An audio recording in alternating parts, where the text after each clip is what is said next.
आज हम लोग 11th क्लास का सबसे पहला टॉपिक सेट्स पढ़ेंगे।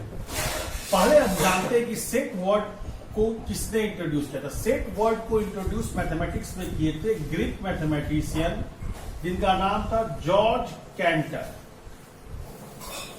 उनके हिसाब से a well defined collection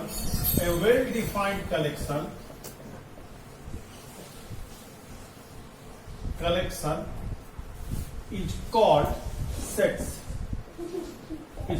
set. लेकिन इस डिफिनेशन में आगे चल के बहुत सारा कंट्राडिक्शन हो गया। इस कंट्राडिक्शन को दूर करने के लिए उन्होंने इस डिफिनेशन को थोड़ा सा चेंज किया और इस डिफिनेशन में दो वर्ड को इंट्रोड्यूस किया, well defined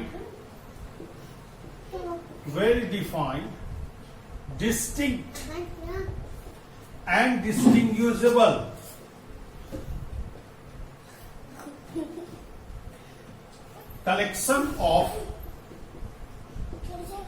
collection of objects of our thought and institution is called set। अब यहां पे दो वर्ड आ गए, तीन वर्ड। वेल डिफाइंड कहने का मतलब क्या हुआ, डिस्टिंक्ट कहने का मतलब क्या और डिस्टिंग्विशेबल कहने का मतलब हुआ। वेल डिफाइंड कहने का मतलब हुआ ऐसा कोई वर्ड ना हो, ऐसा कोई वर्ड जैसे हम जानते हैं, जैसे हम कह सकते हैं हैंडसम, ग्रेट, अगली। इस तरह के वर्ड जो आदमी तो आज जो पर्सन टू पर्सन वैरी करते हैं, जिनका अर्थ पर्सन टू पर्सन वैरी करता है, उसको हम लोग वेल डिफाइंड नहीं कर सकते हैं। वैसे वर्ड जिसको हम नहीं कह सकते हैं कि ये कलेक्शन सेट होगा जिसमें इस तरह के वर्ड हो, हैंडसम, अगली, ग्रेट, डेंजरस, इस तरह के वर्ड्स को हम लोग तो वेल डिफाइंड नहीं कहेंगे, क्योंकि इनका हर पर्सन टू पर्सन इनका मतलब बदलता है। दूसरा एक वर्ड था यहां डिस्टिंक्ट।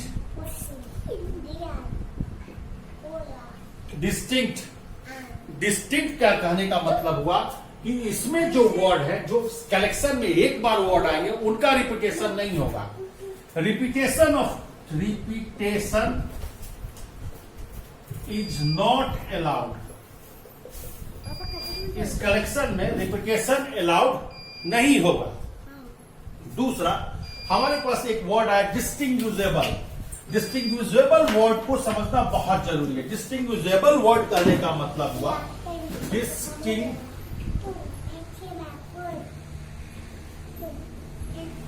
डिस्टिंग्विशेबल कहने का मतलब हुआ कि इस कलेक्शन में जो टर्म्स ले रहे हैं, इस कलेक्शन में जो टर्म्स ले रहे हैं, जो इसके एलिमेंट्स कहलाते हैं, हम जान के आगे आके डिस्कस करेंगे।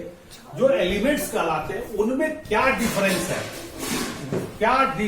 है, ये हम समझ सकते हैं। जैसे कलेक्शन में हम वर्ड लेंगे ए, ई, आई, तो हमको मतलब मालूम है कि A is different from E is different from I and the difference between them is already known.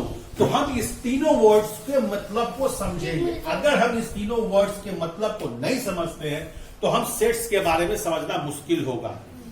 Set के बारे में मुश्किल होगा। अब हम आपके पास बात करते हैं कि सेट को कैसे क्या करते हैं। अब जैसे मान लीजिए कि हम लोग सेट को रिप्रेजेंट कैसे करते हैं। Set is represented by capital letter of English alphabet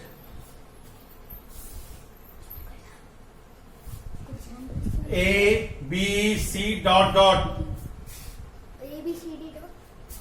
elements of sets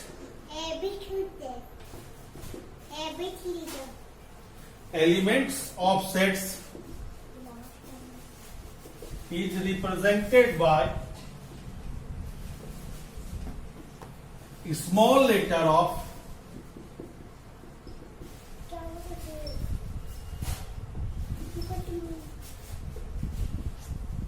bits ABC.1।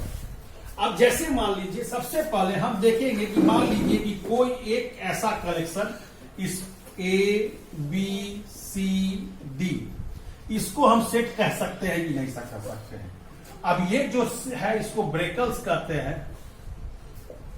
अब देखिए हमारे पास इसमें हमारे पास ABCD है, हमारे पास 4 लेटर है इंग्लिश का। हम जानते हैं ये आपस में वेल डिफाइंड भी है, डिस्टिंक्ट भी है, डिस्टिंग्विजेबल भी है। तो हम ए को सेट कर सकते हैं, ए इज सेट। अब मान लीजिए कहीं कोई लिखता है बी, कोई सेट लिखता है the collection of great players of football in India. अब देखिए इस कलेक्शन को हम नहीं सेट कर सकते। क्यों नहीं सेट कर सकते हैं? क्योंकि जो ग्रेट वर्ड है, ये जो ग्रेट वर्ड है ये वेल डिफाइंड नहीं है, वेल डिफाइंड नहीं है। क्योंकि हर आदमी के person to person great word का मतलब बदल जाएगा। हर person to person great players जो फुटबॉल के हैं वो बदल जाएंगे। उसी तरह अगर मान लीजिए हम कह दें, उसी तरह अगर हम कह दें कि आखिर, उसी तरह अगर हम कह दें कि कोई ये लिखे the collection of beautiful girls of my school, तो यहां पर भी हमारा ये कलेक्शन सेट नहीं कहलाएगा। ये collection is not set, is not set. क्यों? क्योंकि हमारे पास जो वर्ड है ब्यूटीफुल, ब्यूटीफुल ये जो है नॉट वेल डिफाइंड है, नॉट वेल डिफाइंड है। क्योंकि हर आदमी के पर्सन टू पर्सन ब्यूटीफुल का मतलब बदल जाता है। अब हम एक चीज और समझेंगे कि मान लीजिए ए कोई सेट है, 1 2 3 ये लिखा हुआ है। अब यहां पे क्या होगा कि ये ए सेट हुआ और 1 2 3 इसके सदस्य कहलाएंगे। 1 2 3 is called element of set ए। इसको हम लोग नोटेशन में लिखते हैं कि इसको हम लोग कह सकते हैं 1 बिलोंग्स टू ए। इसको नोटेशन में लिखेंगे 1 belongs to A, 2 belongs to A. इसको नोटेशन में लिखेंगे 2 बिलोंग्स टू ए। अब इसमें 5 नहीं बिलोंग्स करता है ना, 5 नॉट बिलोंग्स टू ए। इसका मतलब हम लिखेंगे 5 नॉट बिलोंग्स टू ए। अब सेट को लिखने का 2 तरीका होता है।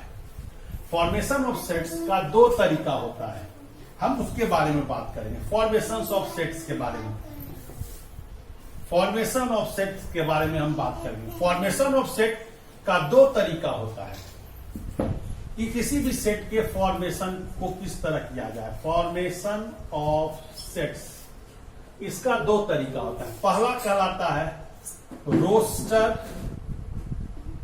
और टेबुलर फॉर्म, दूसरा कहलाता है सेट बिल्डर फॉर्म।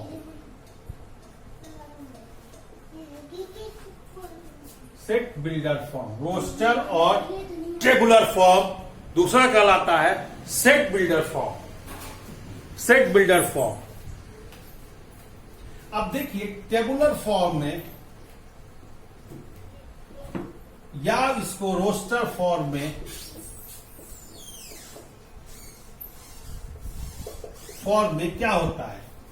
कहता है in this form elements of sets are written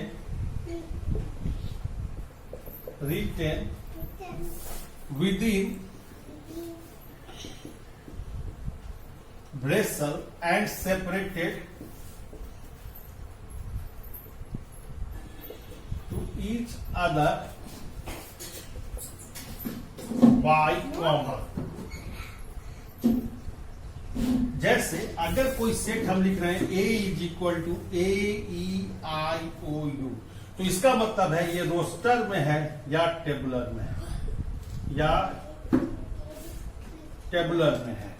अगर हम कहीं लिख रहे हैं बी 1 2 3, तो ये क्या है, रोस्टर में है या टेबुलर में है।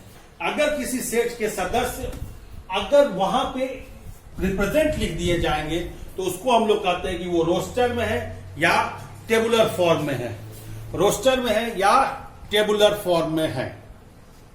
2 6 3 5 6 9 6